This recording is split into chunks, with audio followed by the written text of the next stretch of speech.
So only 21 are here. Please tell others to join fast.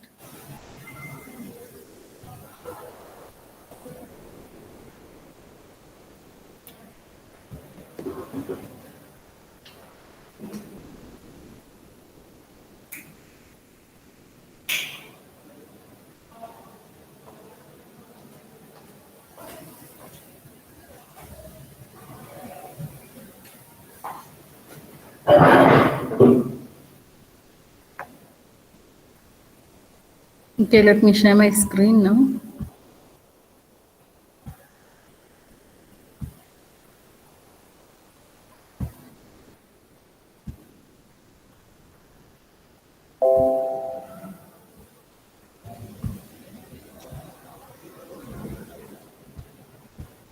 Can you see the screen?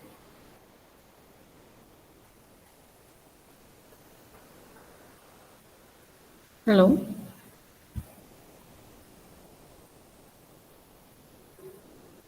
Are you able to see the screen? Okay, Ashwin, okay.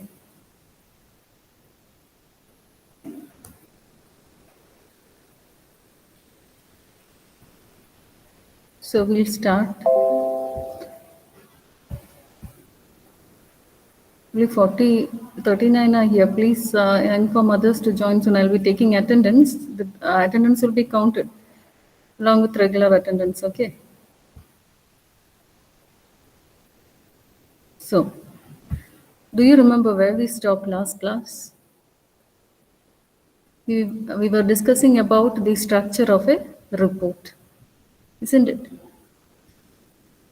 As I told you, this report, it includes a title page, then there is an executive summary, or in academic purpose of in academic reports, we call it as abstract. Then there is introduction.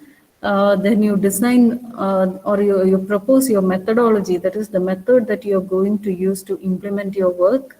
Then comes, after implementation comes the results and its findings. What are the results that you have obtained? Then finally the discussion will compare the results which you have got with the theoretical aspects of that problem.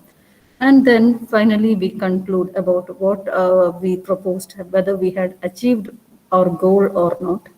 Okay. And then recommendations means if we want, if we can, we can more, if we want, we can modify our project to include more functionalities, or we can suggest new methods of implementing our project. Then comes appendix or annexes, where we keep information related to your project, but they are not core information, that is for reference only. Then there is glossary, which is not always necessary. It is an explanation of important terms that we use in your project.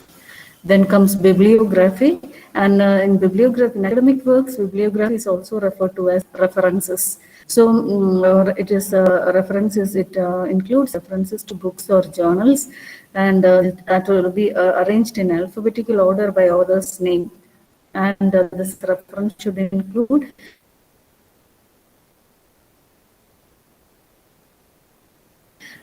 which book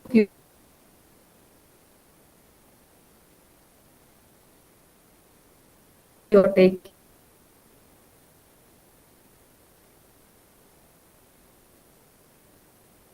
So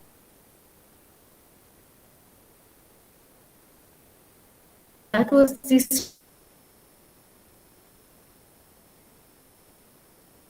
structure of a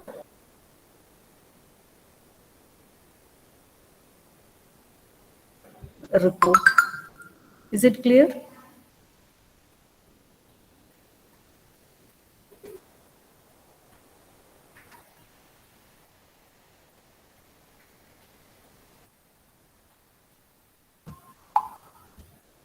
Okay. So nobody is responding. Anurag, is it clear to you? Hello? Hello?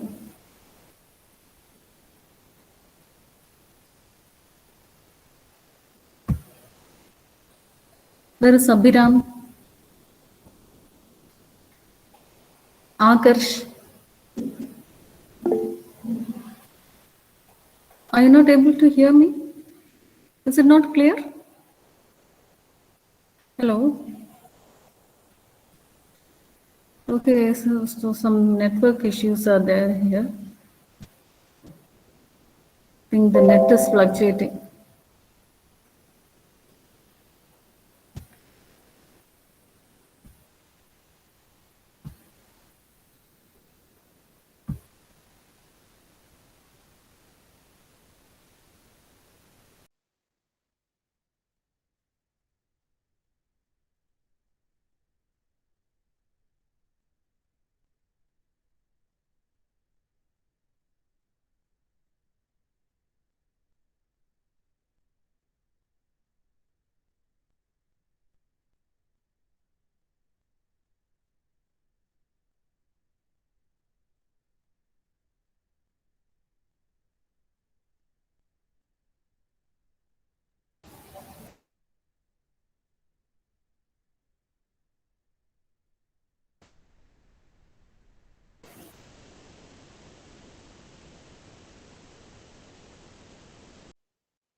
Hello?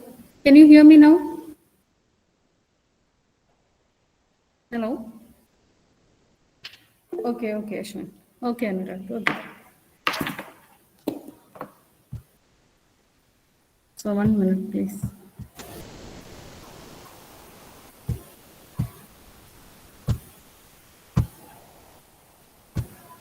I'll present my screen once again.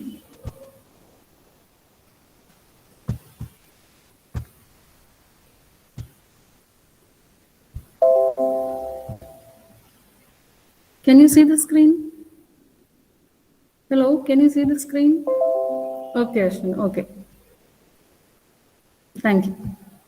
So now we are going to the next section, types of reports. So whatever question which I'm discussing now, it is very important for you. Okay. Even yesterday's question, that is the structure of report is important, and also types of report is also important. Okay. So whichever question I'm saying important, please note it down. You have to study it. Okay. Is it clear? Is it clear to you? Hello? So, okay, Ashwin, okay. So next we are going to the types of report. What are the different types of reports? Now, there are several types of report depending on the area where we are submitting the report. And first type is academic report, where we use mainly for academic purpose. So academic reports they targets academicians. So those people in academics. And here we submit several reports. Mainly students submit seminar report, project report, mini project report, etc. And here the targeted audience, that is the producer of the report as well as the reader of the report, should be at the same level. Same level means they should have knowledge of they should be knowledgeable in reading the report. So they should be in the same field where they are, where the report or what is mentioned in the report should be understandable to both the writer as well as the reader. The person who produces the report or presents the report as well as the reader should be aware of what is written inside the report. And so such a report is known as academic report, and the targeted audience is the academicians. So academic reports are written for academicians, by the academicians or people who are at the same level. Then the next type of report is the professional report. Second class of report is professional report. It is for informing and persuading people as well as for initiating some changes, like those who are knowledgeable in a particular field as well as those who are new to that field can use this kind of report. And this is for making people understand about something. Those who know the matter well will prepare a report and they will communicate with others who doesn't know the matter well. If suppose I know I know something well, suppose in academics I am very much familiar with how the system works, that is the academic system works, then and if a particular user comes, that is a new faculty comes and he is unaware about the academic system, then I can represent or I can give him a report stating what are the rules to be followed in academics. So he is new to this field, but after reading the report he gets some awareness about the system. So such reports are called professional reports, and we are persuading someone to learn something new, and that is known as professional report.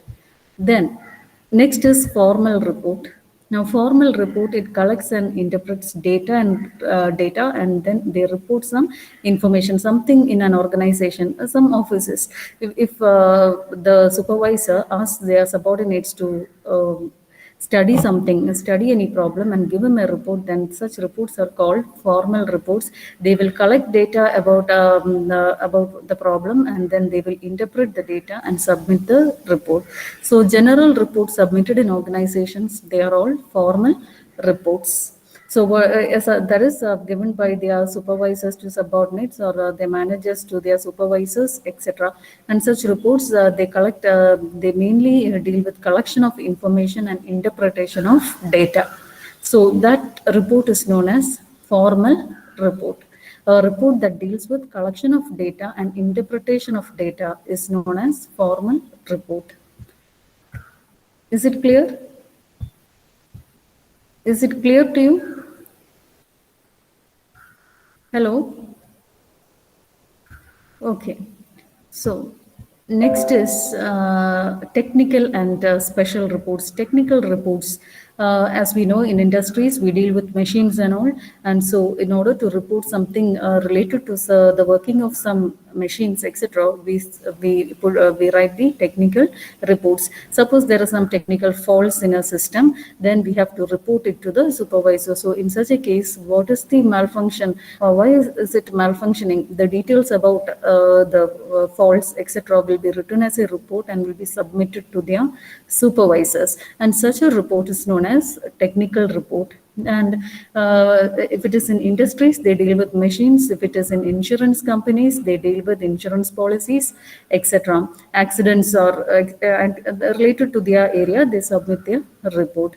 And there are special reports also, like when police cases, incident reports, incidents that should be reported immediately. Suppose there is an accident or robbery or etc. Reported somewhere, or missing cases reported somewhere, some report has to be given, and such reports are called special reports, and these reports, they have their own format. Compared to technical reports, the special reports have a format which depends on the situation they are handling. So special reports always deals with the type of incident, and they don't have a general format. So technical reports and special reports, technical reports is for giving technical information, and special report is for reporting special incidents. Then we have feasibility report. And feasibility report, it is the most common report that we come across in engineering also. And in feasibility report, they say that if a particular project is implemented, whether what is the cost involved in the project, whether is it possible to implement a particular project, etc., will be suggested as a report, and that is called feasibility report. And this report, it specifies a need or proposed idea, and then it analyzes or compares it with a course of action. Suppose I'm going to develop a software project, and or a software an application, and but before developing the application, we have to analyze whether this is possible or not, or whether it is cost effective, whether my application can be implemented in all systems, or do we need to purchase some extra equipments to implement the system. If the cost goes on increasing, then that is not possible. That system is difficult to implement. So in such cases, we write it as a report and say this product is not feasible since the cost is exceeding. If the cost is within the limits, then the feasibility report says that the product can be implemented because it is cost effective.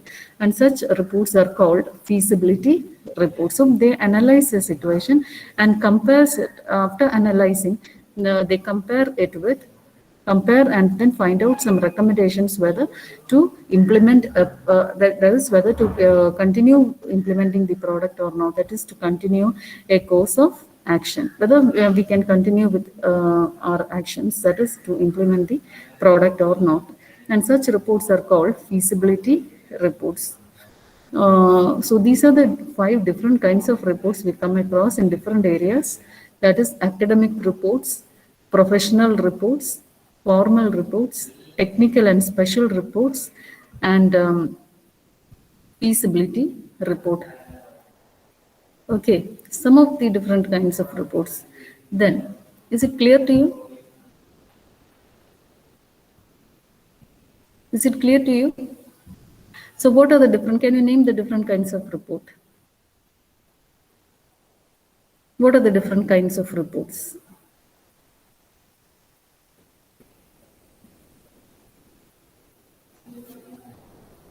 Any one report, can you name any one report which you have done so far? Okay, academic report, Ashwin, very good. Academic report, formal report, technical report, yes. Very good. Academic report, formal, technical, then professional,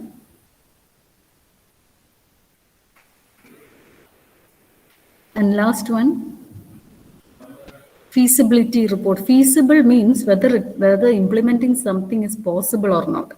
And we check that possibility by comparing it with mainly with the cost of implementation. If the cost is too less and the product is very useful for the end user, then we will go on we'll proceed to implement the product. But if the cost is exceeding, and if the cost exceeds, then nobody will purchase a product. So we say that it is not feasible to implement product. Or suppose some technology is not supporting the implementation, then we say that this cannot be implemented. Okay, so the last report is feasibility report, and feasibility report is the most important report in software project development. Okay, software engineers, computer science students, the main report that you deal with when implementing a project or developing a software product is the first step is feasibility report submission. Okay, is it clear? Is it clear to you?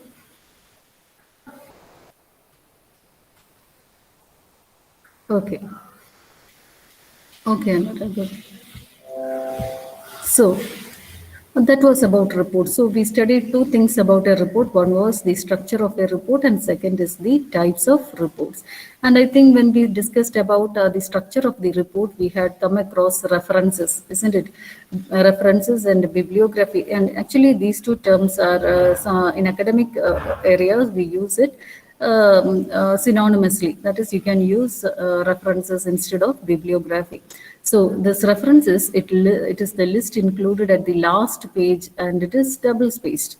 After each reference, you should give double space between them. That is, if there are 10 books you have referred, give the details of the 10 books, and then after each book, you have to give double spacing in between the references. Then, next is bibliography. In bibliography, writers list the sources of the books, newspapers, websites, articles from academic journals, etc.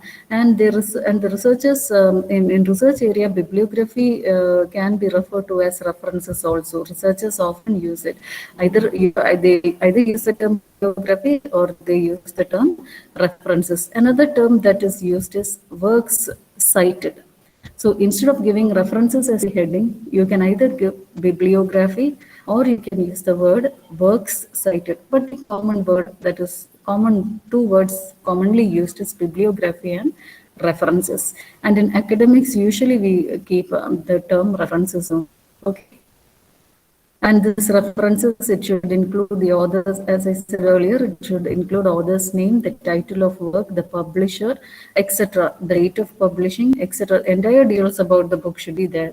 And if you are referring to a particular page in that book, the page number of that material should also be mentioned. And so that you're giving the page number so that if somebody else is interested in reading your work, your report, they go to references and get the exact page number from where you had referred. Suppose if it is a 1,000-page book, they won't get time to read the entire page to find out where you had collected the information from. So if you give them the page number, exact page number from where you had the topic which you had referenced, then the next person who's interested in your work, they can go to that reference, take the book and exactly point to the can exactly get information from the page you had cited.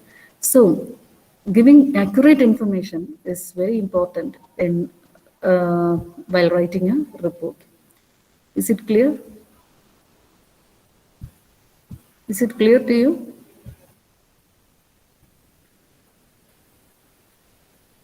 Hello? Okay. So now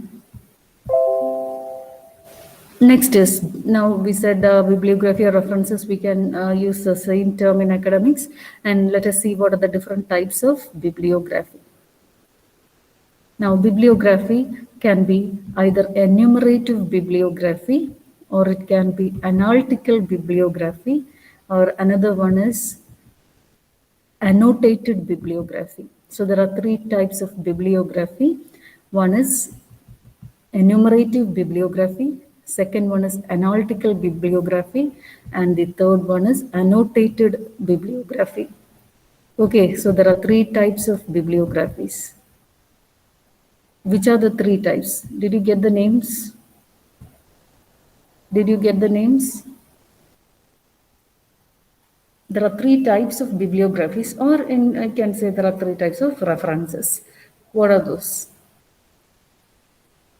Usually in textbooks and all, we can find that after the end of each chapter, they will give us bibliography. Okay, that's the olden term used. Bibliography is most commonly used in school textbooks as well as other textbooks, engineering textbooks also. So what is this bibliography? Well, what are the three types of bibliography which I had said now? Analytical, very good. Analytical bibliography. Then, okay, Agarsh. Then,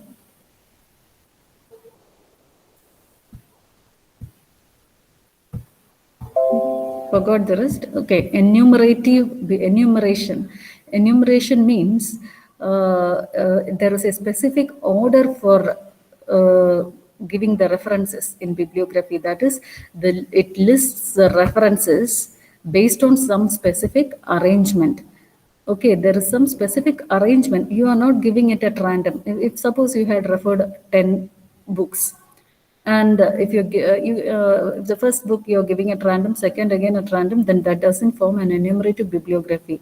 But if you're putting it in a sequence, that is the first chapter you had referred as first book, second chapter you had referred as second book, third chapter which you had referred as third book, etc. If there is a specific order for that bibliography, then that is called enumerative bibliography. Is it clear? Another example which you might come across in school and all is the work cited at the back of your history book. They will give that bibliography in historical order. Okay, sometimes in year-wise order and all, and such bibliographies which have a specific order is known as enumerative bibliography. Enumeration. Okay, there is a specific numbering, and that is called enumeration. So, enumerative bibliography, there is specific arrangement for references. Is it clear? Did you understand what enumerative bibliography is? There is a specific arrangement for the references. For in your history book and all, the bibliography will be given based on year-wise order at the end. So there is a specific arrangement, and if there is a specific arrangement, we call it as enumerative bibliography. Okay. Then second is analytical bibliography, and this includes information about those who had printed the book, the booksellers, the bindings who had done, then issues faced from the manuscript to the publishing work, from the beginning till the end. And it has three types. One is descriptive bibliography. It closely examines the physical nature of the book, that is the number of pages involved in the book, the quality of the pages, etc. Then next is the historical bibliography. It discusses the contents for producing the book, that is whatever information is there inside the book, and that will be listed in the historical bibliography. Then textual bibliography, it compares the published work with author's manuscript. Author has a copy of the book, and that is called the manuscript. It compares the published, after publishing, it will compare, this bibliography will refer to will compare the published work with the original manuscript. And these we come across only in book publications and all. If you are going to publish a book, then we go for such references. Then the third one is annotated bibliography. Annotated bibliography, it creates an alphabetical listing of sources. For the first one, enumeration, we said there is specific order. They need not be in alphabetical order, but there is some specific order for the references. Here, in annotated bibliography, it creates an alphabetical listing of the sources, the references or the books. So if you're writing your references in alphabetical order, then that is called annotated bibliography. Is it clear? Is it clear to you? Hello?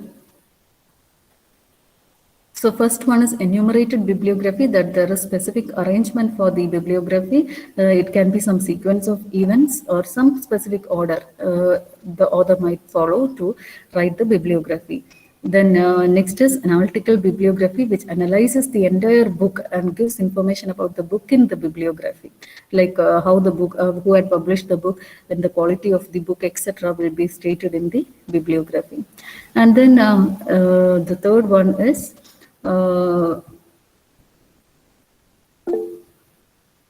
sorry. Then the third one is annotated bibliography, and where we follow alphabetical order for references. Is it clear? Is it clear to you?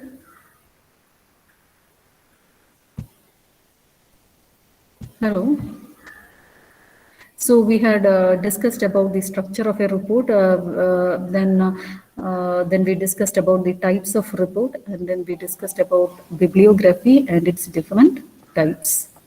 Okay, now in between we had left out certain portions. I'm going back to that. That is, we had started reports, and then we jumped to structure of report, resume and report. Then I said about elements of report, and elements of style also was discussed. So this is an important question. Okay, elements of style is an important question. And after discussing elements of style only, we went to structure of, I have discussed about the common errors in writing and all. Like I said, it should be in third person. Don't start sentences with so, but, etc. Try to use however. These were discussed in last class. And next, and after discussing that, we jumped on to the structure of report and types of report. Now, in between, there is a separate section that is called describing a process. And that is what we are going to deal with now. This is another section of that module, describing a process. That is, how can, suppose you are asked to write a report on describing a process. That is some event that is going to happen. How will you write that description? And that is about when you write, try to describe a process. For example, you want to explain the process of evaporation. Then what are the sequence of steps that you are going to follow? So how will you describe that particular process? So what all you should consider when describing a process is listed in this section. Okay, suppose a process. Now what is a process? A process is a series of actions. So a process means it is a series of actions. Okay, is it clear? A process means it is a sequence of actions or a series of actions. Now, an action may be of the following two types. Now, let us come to what an action is. Action may be of the following two types. That is, the focus of the action is on the performance of the human being. Suppose for a process, there can be a human involved or a machine involved, or both can be involved. So, if the action is based on the human being, performance of the human being, then that is one type of action. That is, the performance depends on human being is one type of action. Like somebody is filing a workpiece, like you're going to cut a workpiece into a particular shape by hand. And this depends on human skill. So whichever the action that depends on human skill is the first type of action. Second is the human operator is not directly concerned with the process, but some machine is working. Human has initiated the process, but the process is carried out by machines. So these are the two actions that can happen. Either the action can be carried out by a human being, or the action can be carried out by a machine. Human operator is there, but he is not directly involved in the operation of the machine. So he just switch on the machine will do its work. So these are the two actions that can happen. One is human operated action, and another is machine operated action. So these are the two types of actions that can happen. And anyway, these sequences of actions carried out form a process. So how will we describe a process? What are the things to be concerned when we describe a process? Is it clear? Is it clear to you?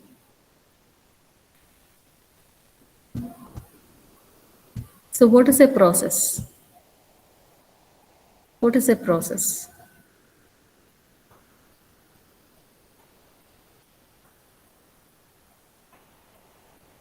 In one word, in a few words, you can say, what is a process? A series of action. Yes, a sequence or a series of action.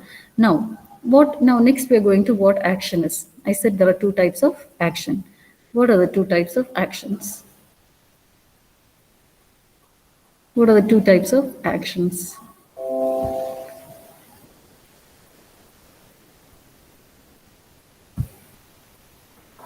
What are the two types? Actions are of two types. One is human dependent and the other is machine dependent. The first one is actions carried out by humans, like a carpenter is building a furniture.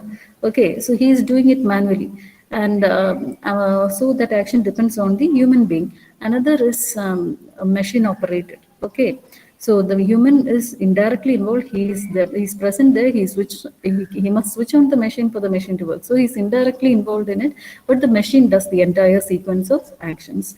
So these are the two types of actions. Now we have to describe how these two work together. Okay.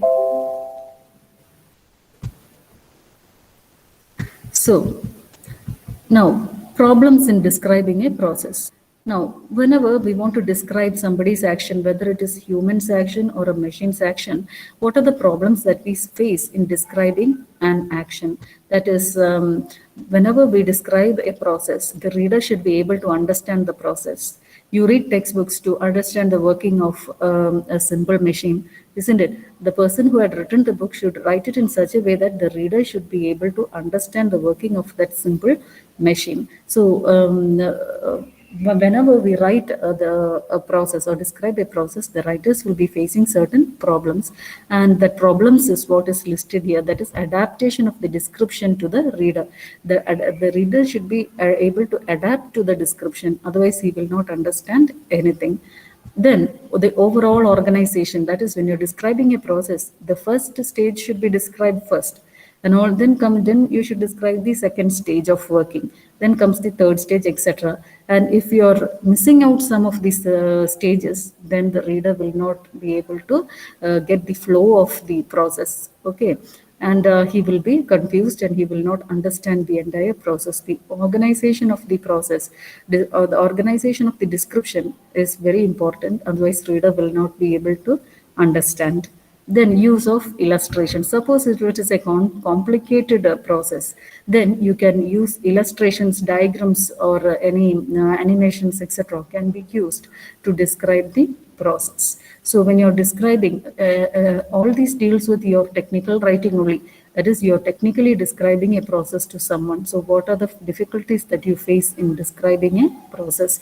That is, one is the reader should be able to adapt to your description. Another is you should organize your description. The overall organization of your description should be correct. Then you should use illustrations if there are complicated descriptions.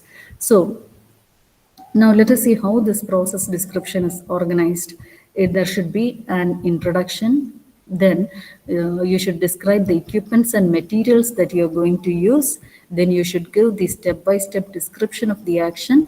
And then finally, you should give a conclusion if necessary. So if you're going to describe the operation of a lathe machine, I think you might have studied a lathe machine, isn't it? Do you have that lab, mechanical lab? No, there is a machine called lathe machine. Also, let it be welding. Okay, anything which you had studied in your first year. Okay, whenever you're going to describe a process, you should give an introduction to why this machine is used. What is the purpose of that machine? Then, what are the things that we need? For a lathe machine, it is usually, it needs a log of wood, and then it is molding it into different shapes. So what are the equipments and materials that we need? Then the step-by-step working of that lathe machine, and then finally you conclude. You will get a processed, a finished product, properly finished and in beautiful shape. And so these are when you describe something, you should give all these, you should follow all these steps. Then that is about describing a process. Okay. Now the sequence words, I think we had studied in module 1, but it is repeated in module 5 also.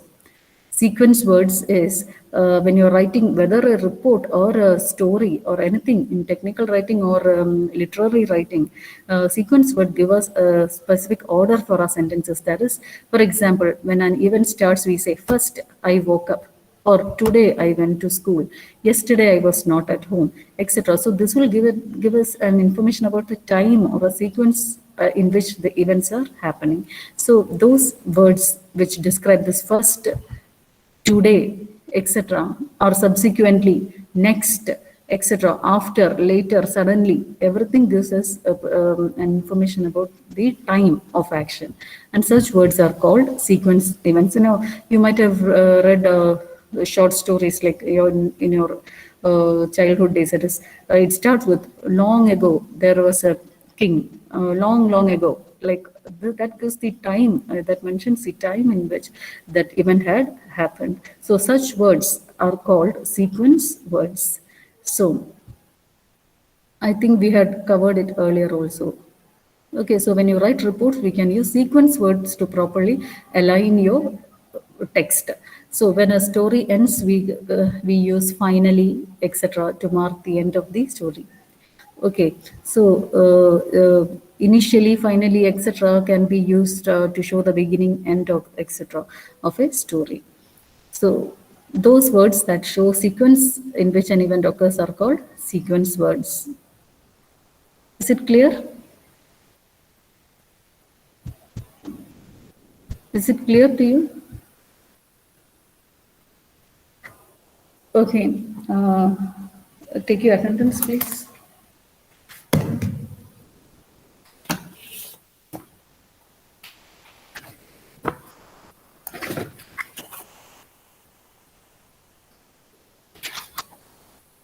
Number 1. Present. Continue your attendance. You can continue. 2, Okay. 4, 5, 7, 8, 10,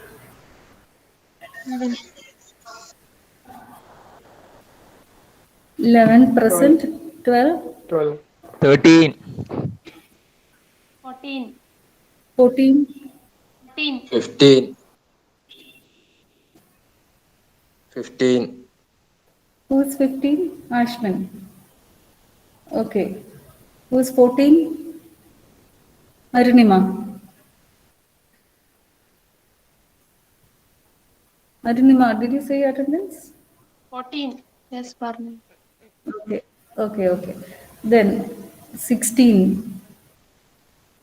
16 informed. Okay. 17.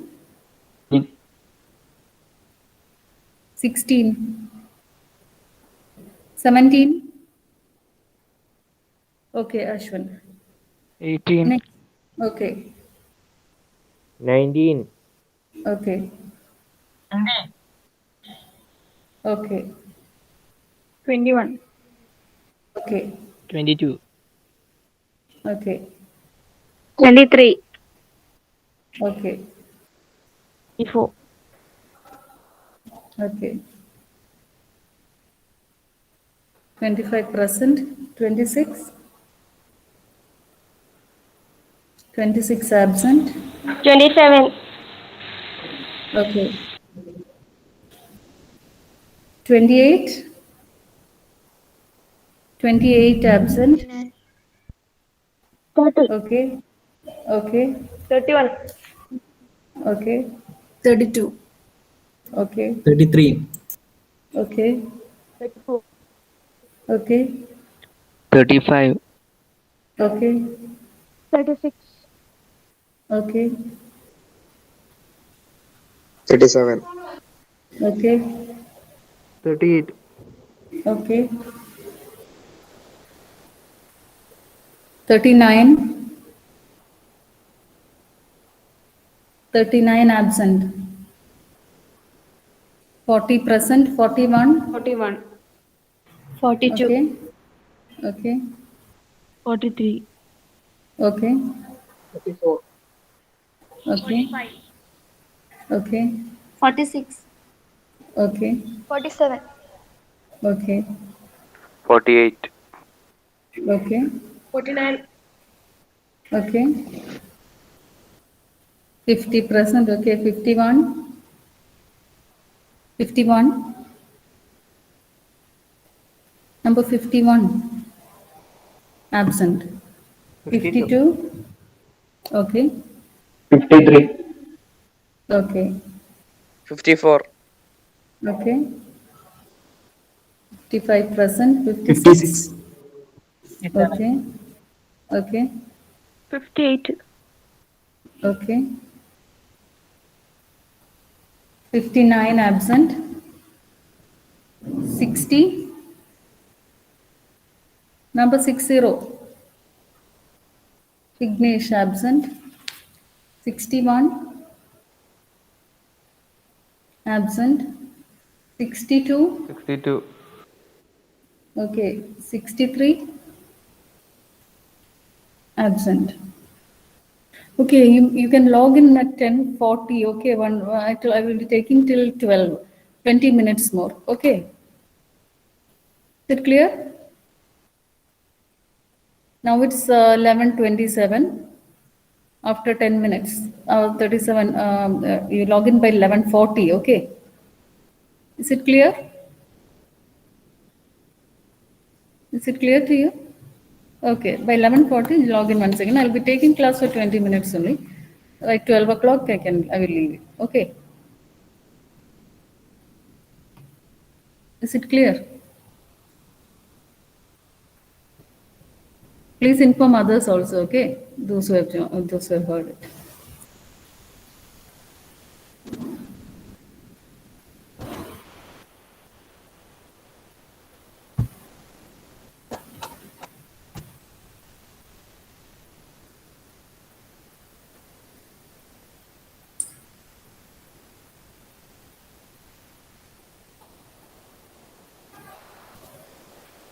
Monday ലീവാണെങ്കിൽ Monday ലീവാണെങ്കിൽ എക്സാമിന്റെ complete ആയിട്ട് shift അല്ലേ ചെയ്യാം, അല്ലാതെ first exam മാത്രം അവസാനത്തേക്ക് മാറ്റി വെക്കുവാണെങ്കിൽ അത് കംപ്ലീറ്റ് ആയിട്ടുള്ള ഈ ഷെഡ്യൂൾ മൊത്തമായിട്ട് ഒരു ദിവസം അങ്ങോട്ടേക്ക് എക്സ്റ്റെൻഡ് ചെയ്യണോ ചെയ്യാം?